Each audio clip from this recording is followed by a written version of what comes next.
Well, I would say, I mean, you guys said a lot there, and I'm going to try to respond to each point that you made as best I can. But the first thing that you said about peer review, there is a database on the Intelligent Design website if people want to go look at their different articles that they publish against evolution and attempting to make an argument for intelligent design. But I would say that because this is a causal argument, we do not need a peer-reviewed article to tell us whether or not the implications of the data that intelligent design is calling into question is true, because one of the purposes for the peer review process is to help to increase scientific knowledge. Intelligent design is a causal argument calling into question previous knowledge in the past.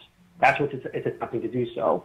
So the very fact that it is calling on previous knowledge in the past, it would be making a causal argument based on knowledge, appealing to, just basic information that all mankind that is exposed to modern society knows and understands. So I will give $20 to anybody who takes that last clip from him and produces anything that makes sense or is substantive about it. That was as tap dancey as I've ever heard. All right, I'll take that challenge.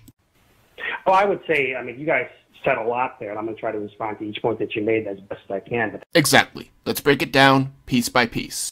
The first thing that you said about peer review. There are actually quite a few PhD scientists that debate this. There is a database on the Intelligent Design website if people want to go look at their different articles that they publish against evolution and attempting to make an argument for intelligent design. Such as these and many other very fine articles, written again by PhD scientists.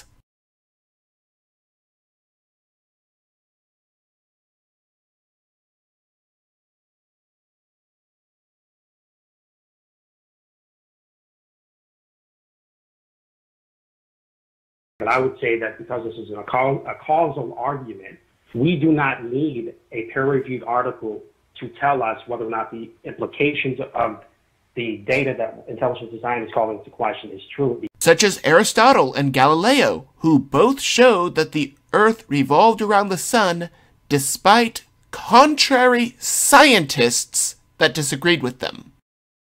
Or what about Dr. Semmelweis, who showed that if you wash your hands before delivering a baby, the woman will live. Even Dr. Snow, who proved that there was some sort of infectious material in the water, contrary to what all the scientists of his time said. Granted, these are just a few examples. Because one of the purposes for the peer review process is to help to increase scientific knowledge. Let me put it this way. Just because something is peer-reviewed and the majority agree with it doesn't make it true. The majority of people agreed that slavery was perfectly right, and some still do in other parts of the world. The majority believed that it was perfectly acceptable to imprison your own citizens, kill, and experiment on them. Now we see that the majority of scientists believe in evolution.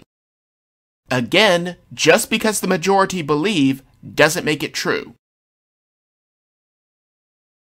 Intelligent design is a causal argument calling into question previous knowledge in the past. In fact, the vast majority of science has been people correcting what was previously thought to be undeniable truth.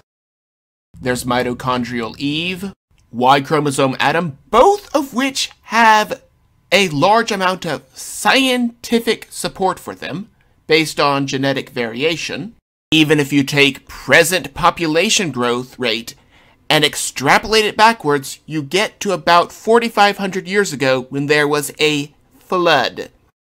This goes without even mentioning the receding moon argument, which it's a whole separate discussion for another time. These are just a few arguments used by the intelligence design community, and there are quite a few others, but we'd be here all day. That's what it's attempting to do so. So the very fact that it is calling on previous knowledge in the past. Yes, science is all about knowledge with empirical research. That's what it's attempting to do so. So the very fact that it is calling on previous knowledge in the past. Something that the PhD scientists who write these articles should know something about. We really don't need peer-reviewed articles. All we need is one person to drop 2 objects from the top of the Leaning Tower of Pisa to show that the scientific consensus about how gravity works isn't how it actually works. All we need is one scientist that decides to stop bleeding his patients and the patient lives to prove that bleeding patients doesn't cure people. There's a large amount of data that disproves long ages, which is very important for your atheist experience to actually have any viability. So I will give $20 to anybody who takes that last clip from him and produces anything that makes sense or is substantive about it. That was as tap dancey as I've ever heard. Something tells me you're not going to send me my check. Just saying.